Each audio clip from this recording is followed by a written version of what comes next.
My true story, from Tennessee. I came home early from vacation, my suitcase was outside, and my son's note said, "Sorry, Mom, we need the space." I slept in my car that night. By morning, they were the ones outside. "Elderly trash, we're tossing you out tonight." Derek's voice exploded in the hallway like a firecracker, raw and blistering. His eyes burned with a rage I had never seen on his face before, not even as a teenager when he slammed doors and screamed about curfews. He reached forward and yanked my backpack from my shoulder so hard that my arm jerked back with it. The zipper snapped. Something fell out. An old scarf, I think, but I was too stunned to move. "Find somewhere else to sleep," Kelly added with an icy calm, arms crossed over her chest. "Under a bridge, in your car, I do not care. Just do not make this our problem anymore." Her voice held no hesitation, no quiver, no shame. It was smooth and calculated, like she had rehearsed it in the mirror. She stood there barefoot, her perfectly manicured toes curling slightly against the hardwood floor, as if she were disgusted to be standing near me. I did not reply. I could not. My mouth had gone dry, and my heart was beating too loud for words. I bent down, picked up the scarf without looking at either of them, and wheeled my suitcase to the front door. It wobbled and tilted, the plastic wheel catching on the edge of the rug like it always did. I had bought that suitcase 23 years ago for my honeymoon with their father. Now it was dragging behind me like a wounded limb. Outside, the stars were sharp, brittle things. Unmoving and cold, the porch light flickered above me, casting a sickly yellow hue over the steps. I paused, just once, to look back at the house that had once been filled with bedtime stories, Sunday roasts, and piano practice. The windows were dark. The home I built was no longer mine. I walked to my old Buick, the one they said was too ugly to park in the driveway. It smelled like forgotten paper and peppermint oil. I folded myself into the front seat and pulled a blanket from the back. It was thin, the kind I kept for roadside emergencies. I wrapped it around my shoulders, but it did nothing for the chill that had settled in my chest. I slept in the car that night, alone and shaking, with the engine off and the air bitter. I had raised them, and now they had exiled me like an intruder, but I made no sound. Even in the silence, I would not give them the satisfaction of hearing me break. The morning came quietly, as if ashamed of what it had to reveal. The sky was still gray when I opened my eyes. My back ached, my knees had stiffened into knots. I looked up and saw a garbage truck idling in front of the house. Its engine growled low, steady. Then I saw them, Derek and Kelly, hauling my things from the garage and dragging them toward the curb. The garage door was wide open, like a mouth unhinged. Inside, I could see piles of my belongings stacked like forgotten trash. I stepped out of the car slowly, trying to make sense of the scene. My wedding dress, sealed in plastic, yellowed with age, was in a heap next to a cracked lamp. The photo albums, the kind you cannot replace, were in a cardboard box that had gotten wet. One of them slipped, spilling pictures onto the concrete. Derek at 4, holding a frog. Leah asleep on my chest in the hospital. Me in the garden, smiling beside their father. "Hey," I shouted. It was the first word I had spoken in nearly 12 hours. My voice cracked like thin ice. Kelly turned and saw me walking toward her. She rolled her eyes and hurled a pillow at my feet. "We have been more than kind. You should be grateful we did not just dump it all at the landfill." Her tone was theatrical, righteous even. She picked up a small trash bag, one of the ones from the bathroom, and opened it. "Here, take this too." She stepped forward and dumped the contents over me. Toilet paper wrappers, makeup wipes, old receipts, some cigarette butts, and crumbs from Derek's late-night snacking fluttered down like ashes. I stood still, not flinching, not blinking. "Get out of our lives already," Kelly barked. "No one wants to look at you." Her words sliced deeper than the winter air. Derek, who had been silent, finally spoke. "You stink like an old shoe, you know that? Even the dog avoids you." He snorted a laugh, tossed a broken toaster into the pile, and then added with venom, "Why don't you call Leah?" "Oh, that's right, she ran away just like Dad did. Left you to rot." That one hurt. Not because it was true, but because he wanted it to be, because he needed it to be. I said nothing. I bent down and started picking up the photographs, one by one. My knees cracked as I crouched, but I kept going. I found a picture of Leah in her graduation gown, her face flushed with pride. Another of Derek as a baby, asleep in the bassinet I had sewn myself. The corners were frayed, the memories still intact. I kept my eyes on the ground. I did not let them see my face. My hands were shaking, but not from the cold anymore. Something inside me had shifted. Not snapped, but realigned. I remembered how many nights I had held Derek through fevers, how I had fought the school board to keep Leah in her art program, how I had eaten less just so they could have seconds. All of it. Every small and quiet sacrifice I had made like breathing. They thought they could throw me away. They thought their cruelty would silence me. But they had forgotten one thing. I remember everything. I placed the photos into my suitcase, one by one, carefully. I tucked the scarf over them like a shroud. Then I picked up a cracked mug, my favorite one, the one with "World's Best Mom" in faded letters, and held it in my palm. It was chipped now, the handle broken. But I would not leave it behind. I looked up at them, not with anger, but with something far more dangerous. Clarity. I zipped up the suitcase. The sound echoed down the driveway, louder than any scream. This was not the end. This was the beginning. I stood in the middle of the driveway, the morning chill brushing against my skin like ice needles. My suitcase sat at my feet, half-zipped, with fragments of a life they tried to erase still inside. I looked up at the house I once owned, once ruled, once prayed over. It no longer felt like mine, but the deed still bore my name. I pulled out my phone with a steadiness that surprised even me. The screen glowed against the early gray. I opened my contact list and pressed a name I had not used in months. William Morales, attorney at law. He answered on the third ring. "Mrs. Caldwell?" I did not waste time. "William, I need to lock down the trust. Effective immediately." There was a pause. "Are you okay?" "No," I said, "but I will be. I need the trust reactivated and any further access by Derek or Kelly blocked. They threw me out of my own house this morning. The assets are at risk." He inhaled sharply. "Understood. I'll get on it right away. I'll need your signature and a list of financial institutions. I'll be in touch." I ended the call. Then I called my daughter. It rang once, twice. On the fourth ring, she answered. "Mom?" Her voice, sweet and alarmed, broke something inside me, just a little. "Leah, sweetheart." "Mom, what's wrong?" "They kicked me out. Derek and Kelly. They put my things outside and dumped trash on me. I slept in the car." Silence. Then I heard it. A breath caught, not quite a sob. "I'm coming home," she said, "as soon as I can get a flight." "No," I said gently, "do not rush. Just tell me what I can use. What can help me fight this?" Leah paused, thinking. "The security cameras," she said finally. "The ones Derek and I installed last year. You remember? After you slipped on the back steps? The system backs up to cloud storage. I still have access. I will give you the permission." I blinked. I had forgotten all about them. "There should be footage of everything," she added. "The shouting, them dumping your things, the threats. Use it. Mom, do not let them erase you." When the call ended, I stood straighter.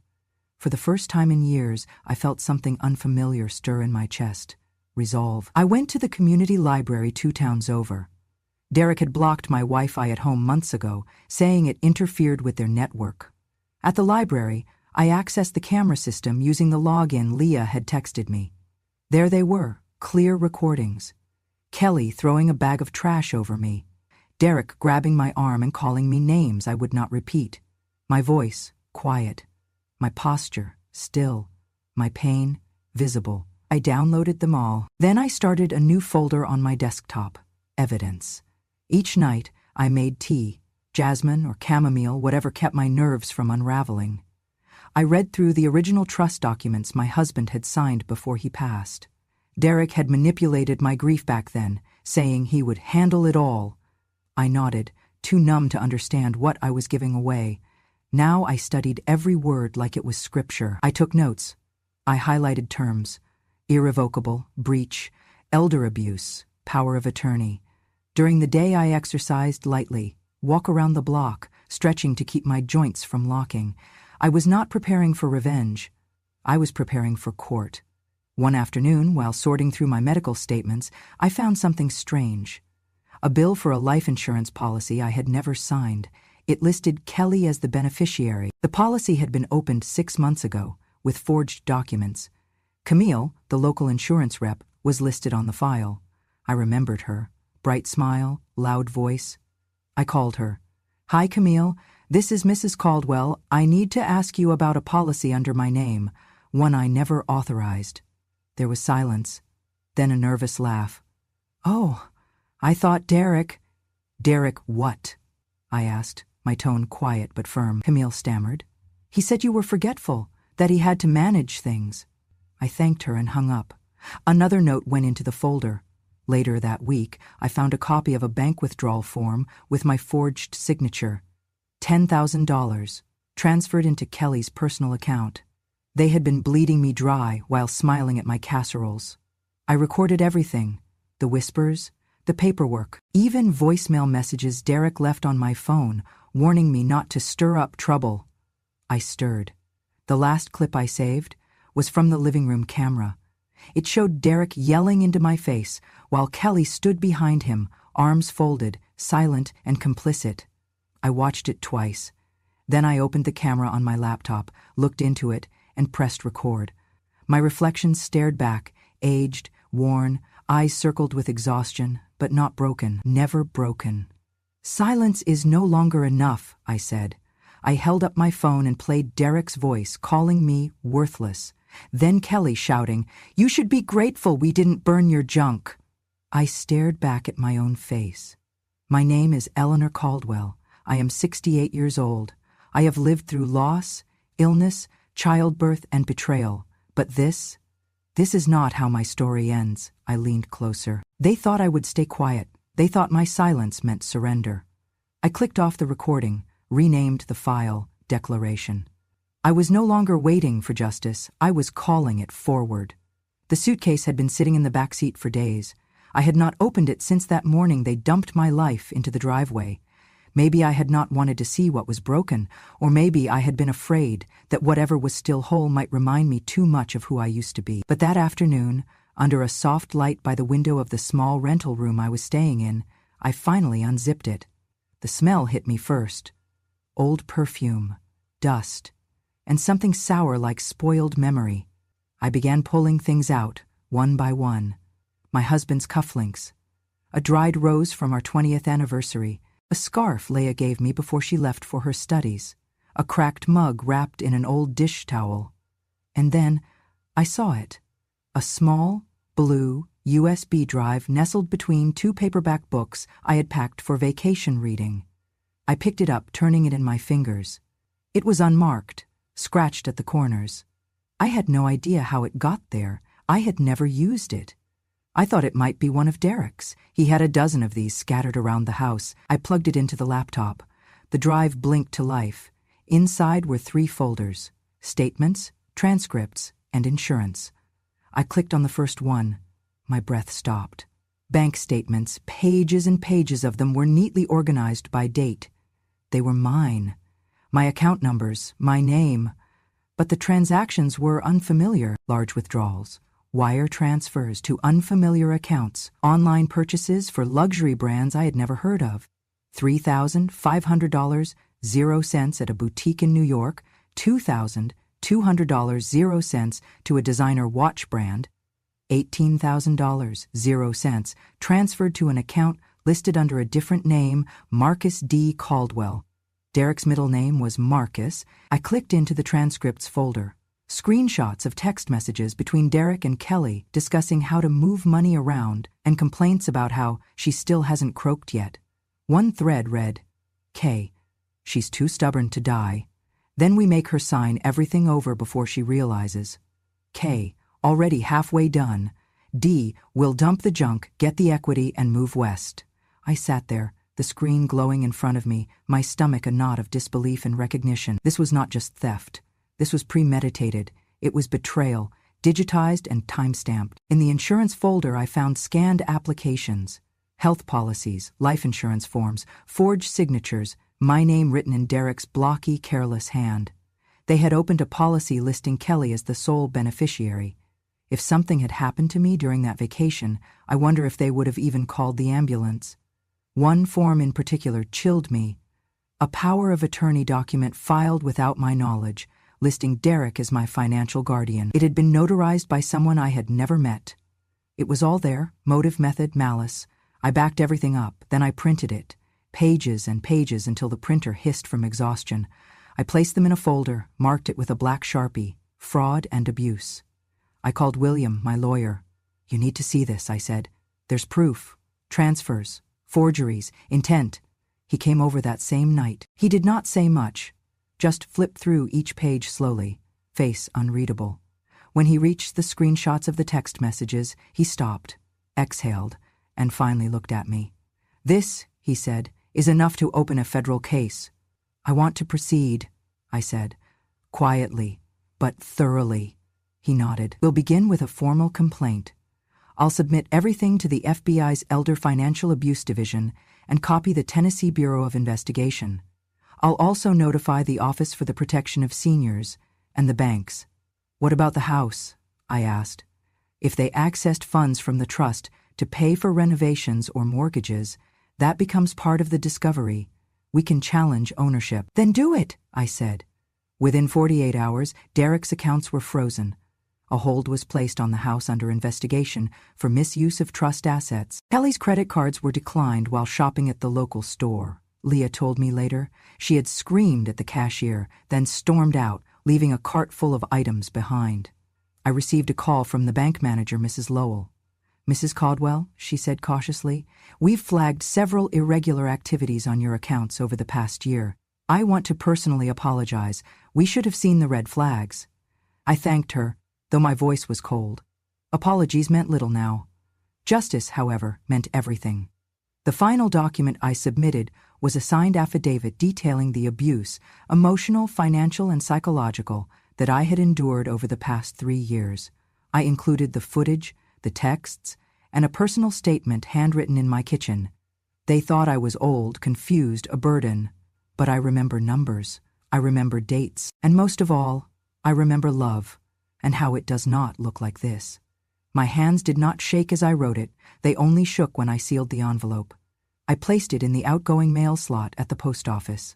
A gust of wind caught the door as I let go, but I did not reach back. Let the storm begin. It was 1:07 a.m. when my phone rang. I was already awake. Sleep had become a visitor, not a resident.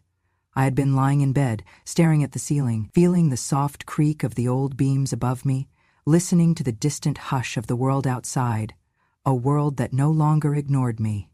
The screen lit up. Kelly Mobile. I let it ring once, twice, 3 times. Then I answered. "Mama," she said, her voice cracked and breathless, as if she had been running or crying. "They're here. The FBI. What did you tell them?" I stared at the ceiling, my mouth calm, voice steady. I told them the truth. For a moment, all I could hear was her breathing, sharp and uneven. Then a choking sound, panic wrapped in disbelief. "They said you filed federal complaints, that you submitted evidence. You went to the banks." "I did. They froze our accounts. Derek can't even buy gas. They put a hold on the house. They're saying I forged insurance documents." "Mama," her voice splintered, "you're gonna ruin us." I sat up, swung my legs over the bed, and let my feet touch the cold wood floor. "You ruined yourselves," I said quietly. "I just stopped protecting the lie." She began to protest, but I ended the call. I did not need to hear her sob. I had cried enough for all of us. The next day, the official letter arrived, an envelope bearing the seal of the Department of Justice. Inside, confirmation that the federal investigation was underway. Derek had been served with a subpoena to produce all financial documents related to my accounts, the trust, and any transfers made in the last 3 years.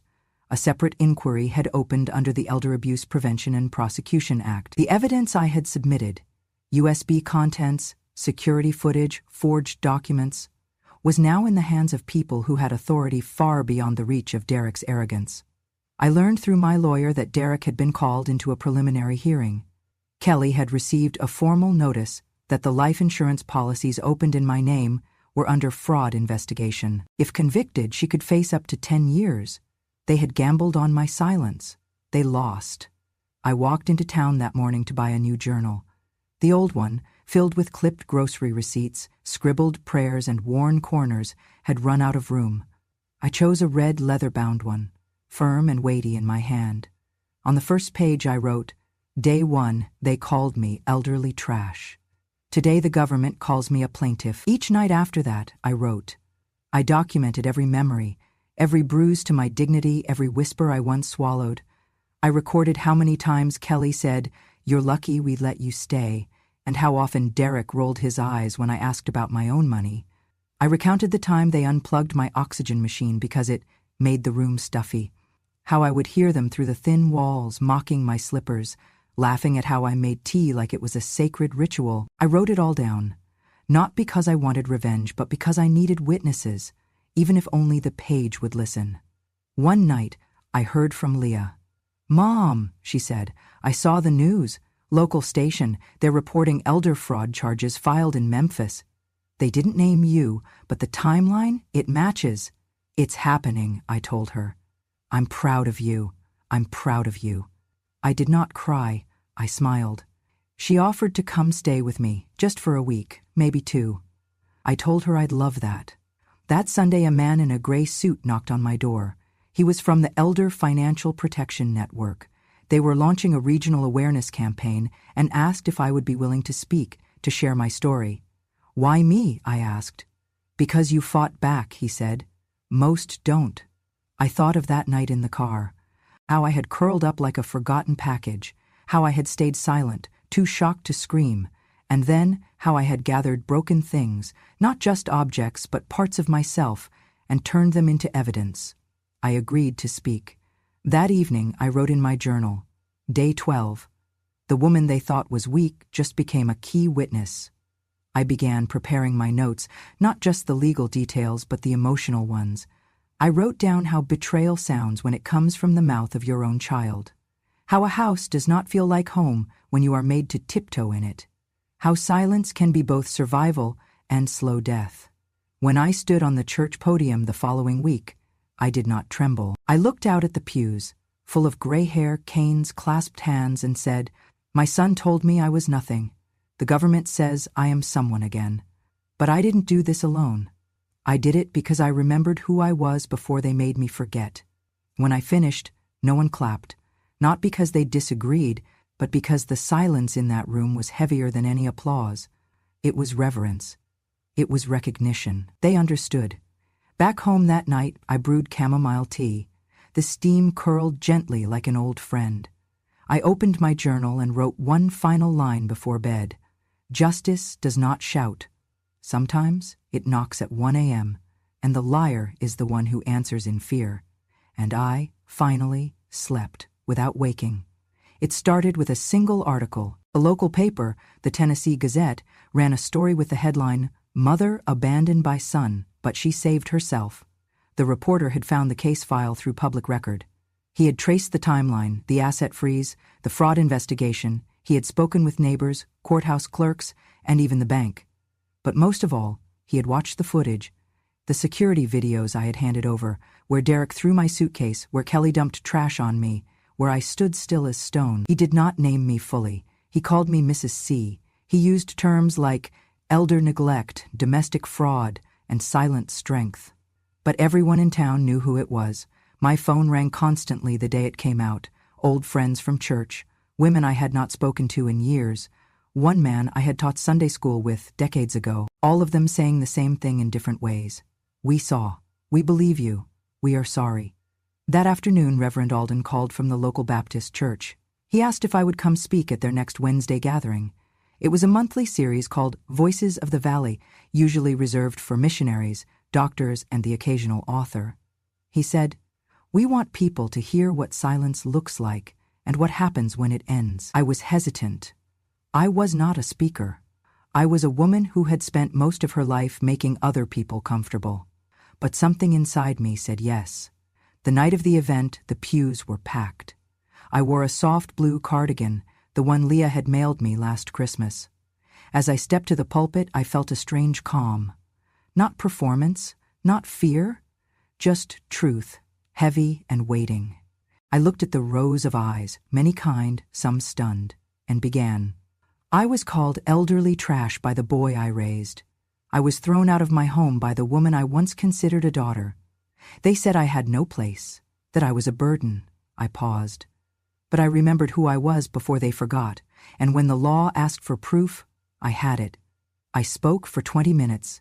I did not read from notes. I told the story plainly, what they did, how I slept in the car, how I found the USB, how I built a case brick by brick from the fragments they thought I would throw away.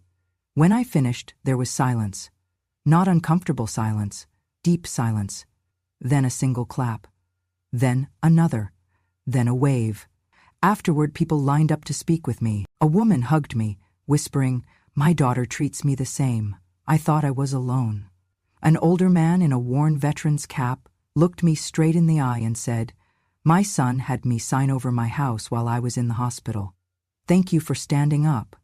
A teenage girl said, "My grandma raised me. If anyone ever did that to her, I'd want her to fight like you did." But the one that stayed with me most was a man in his 70s who waited until everyone else had left. He approached, slowly, limping, eyes glassy. "I had to sleep in my shed for 2 weeks last year," he said. "My son said he needed my room for his office, told me I could be out back if I needed space. I still haven't told anyone that. Until now." He shook my hand. It was calloused, strong, but trembling. "You gave me permission to be angry," he said. I nodded. Anger is not wrong, silence is, when it lets abuse grow. That night, as I walked back to the small house Leia and I now shared, the air felt softer, the stars kinder. Inside, she had lit a candle and left out 2 mugs of tea. I sat down, let the warmth bleed into my hands, and opened my journal. Day 30. I spoke. They listened. But most of all, they remembered. And some of them found their voice, too. Justice had not come in a storm. It had come in layers, in documents, in hearings, in a voice that finally refused to tremble. I did not scream. I did not throw plates or curse names. I simply told the truth. And the truth, when spoken clearly, cannot be ignored. The new house was smaller, just 2 bedrooms and a sunroom, but it felt wider than the one they pushed me out of. It sat on the edge of town, near a stretch of woods where cardinals nested, and a modest garden patch that had once been overrun with weeds. Now, it was mine. Ours. Leia helped me turn the soil. She taught me how to compost banana peels and eggshells, and I showed her how to string beans along the wooden trellis like my mother once did. We planted rosemary, lavender, tomatoes. By week 3, tiny green sprouts had started to nudge through the dirt like shy children. In the mornings, I made scones while she read emails.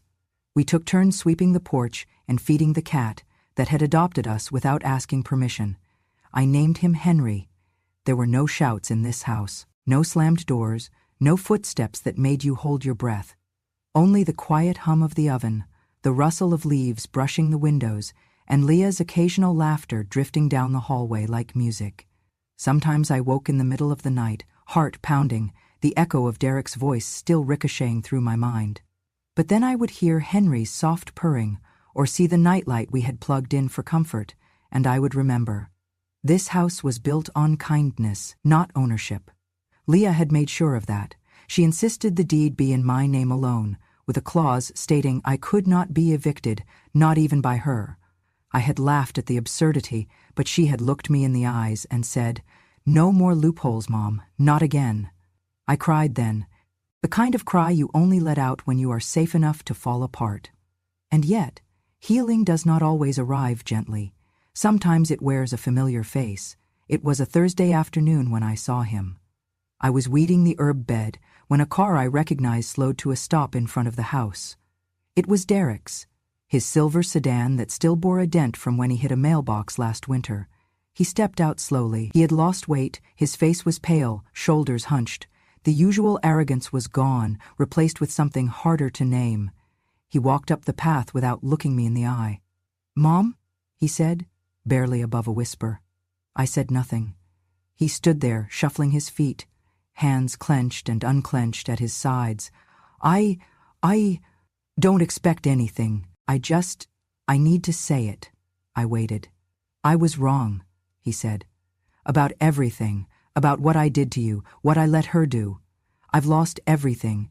They're charging me. Kelly's left. The bank won't even look at me. But I know that's not the worst part. The worst part is what I did to you and what I became. His voice cracked. I came to say I'm sorry. I looked at him then. Really looked. He was still my son. But he was not the boy who had once brought me wildflowers from the backyard or built Lego towers in my lap. That boy had been gone long before the suitcase hit the porch. This man, broken, trembling, seeking, was someone else. Do you want forgiveness? I asked softly. He nodded. I paused. Forgiveness is a door I can open, I said, but trust is a house you burn down, and I am not rebuilding it. He blinked, tears pooling in his eyes. That's fair, he said. I nodded. It is. He stood there for a few moments longer, then turned and walked back to his car. He did not ask to come in. He did not ask for money. For once he asked for nothing but a truth he could carry. That night I made cinnamon rolls. Leah and I ate them on the porch, with warm cider, and Henry curled at our feet. The stars above us were clear and close, and the garden below was silent, except for the sound of leaves brushing against each other. I thought about what it means to be a mother, how often it means giving without receiving, how sometimes even your best isn't enough to stop someone from choosing darkness. But I also thought about what it means to survive that, to still bake bread, to still plant flowers, to still leave the door of your heart unlocked even if you never open it again. In my journal that evening, I wrote, Day 45, he came, he knelt. I turned away, not out of cruelty but clarity. Not every apology earns a welcome. Some just deserve acknowledgement. And with that, I closed the book and let the night do what it does best, hold what we are not ready to forget. It was Leah's idea to record the story.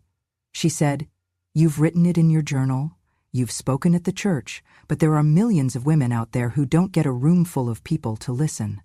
I smiled, brushing flour from my hands as we finished kneading the bread dough for the evening. You think people want to hear an old woman talk about betrayal and court papers?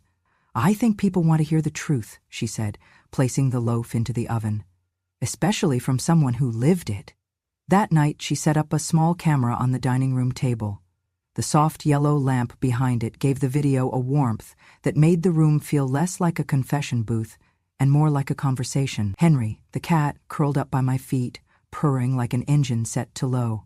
Leah hit record, and I began. My name is Eleanor Caldwell. I am a mother, a widow, a gardener, and most recently, a survivor of financial abuse. But I don't tell you that to gain pity. I tell you because I was once silent, and I want you to know that silence is not the same as weakness. I spoke slowly, from memory. I did not read from a script. I told them about Derek's voice yelling in the hallway, the suitcase on the porch, the cold car seat that became my bed for the night. I told them about the photos in the rain, the USB drive, the forged documents, and the letter from the DOJ. I told them about my quiet mornings with tea, my determination to learn the law, and the sound of justice knocking on a door that used to be mine. But I also spoke of healing, of rosemary sprouting by the back fence, of laughter returning to the kitchen, of Leah who never forgot me, even when I forgot how to fight for myself. I spoke for 34 minutes. When I finished, Leah wiped her eyes. She clicked upload and titled the video, A True Story About This Grandma I Slept in My Car. By morning, they were the ones outside. She uploaded it to a channel she had created days earlier, Grandma True Stories. We didn't expect much. But the next morning, there were 112 views. By lunchtime, 900. That night, it crossed 12,000. And the comments? Lord, the comments. One read, She reminds me of my mother. She never fought back. I wish she had. Another, I'm 42. My daughter calls me a burden. But tonight, I'm going to start writing everything down. And this one, the one that made me press my palm against my heart. You gave us all permission to speak. I spent that entire weekend replying to as many as I could. Leah helped me set up a second video, just to thank them for listening. My voice was hoarse by the end, but my heart had never felt more full. The house no longer echoed with silence, it buzzed with purpose. Emails came in, messages from daughters, sons, caregivers, women from Idaho to Ireland. One said, "My grandson laughed when I told him I had a story to tell. I played him your video. He cried." I wasn't famous. I wasn't viral in the way the young ones use the word, but I was seen. And for someone who had been invisible in her own home, that mattered more than any view count. Weeks passed. Then a letter arrived, from a woman named Beverly in Nebraska. She wrote, "I printed your story and put it on my refrigerator. My husband read it. For the first time in years, he apologized. Not because he was as cruel as your son, but because he had stopped listening to me. You made us both remember who I was before I was just his wife." I read it 3 times. Then I cried. Not the hollow kind of crying that comes from loss, but the deep, full kind that comes from being understood. Later that evening, I sat on the porch while the wind rattled the branches. The sun dipped low, casting gold along the rim of the garden. Leah came out with 2 mugs of tea, handed me one, and sat beside me. "Still think no one wants to hear what you've been through?" she asked, grinning. I chuckled softly. "I think maybe I wasn't meant to stay quiet." We sat there a long while. Finally, I said, almost to myself, "You know, children forget. They forget who stayed up with them when they were sick, who worked double shifts to afford cleats for soccer, who taught them to say please and thank you, who skipped meals so they could eat more." Leah nodded, her eyes soft. "But mothers," I said, "we never forget. We remember every scraped knee, every whispered secret at bedtime. We remember, even when we're told we're no longer needed." I looked out into the twilight. So when we speak, it's not to punish. It's not even to reclaim. It's to restore something they didn't even know they lost. The truth. I finished my tea, placed the cup gently on the railing, and stood. That night, I wrote the final entry in my journal. Day 60. My voice once lived in the quiet. Now it lives on a screen, and in the hearts of strangers who, like me, once thought they were too old to matter. I did not seek vengeance. I sought clarity, and in the process, I found a community of women who carry truth like a lantern, burning steady even when the room pretends they are not there. My story isn't rare. That's the tragedy. But now at least, it's not hidden.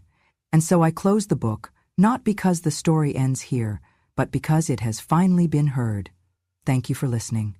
If my story reminded you of someone you love, or someone you used to be, then you already understand why silence is never the final chapter. There are thousands of grandmothers, mothers, and women out there who've been told they're too old, too soft, or too forgotten to matter. But here on Grandma True Stories, we remember, we speak, and we reclaim the dignity that was never meant to be taken. So if you believe in quiet strength, in justice without shouting, in stories that heal and reveal, please subscribe to Grandma True Stories, because the world needs to hear what grandmothers remember. And some stories are too true to stay buried. Subscribe and be part of the voice that never fades.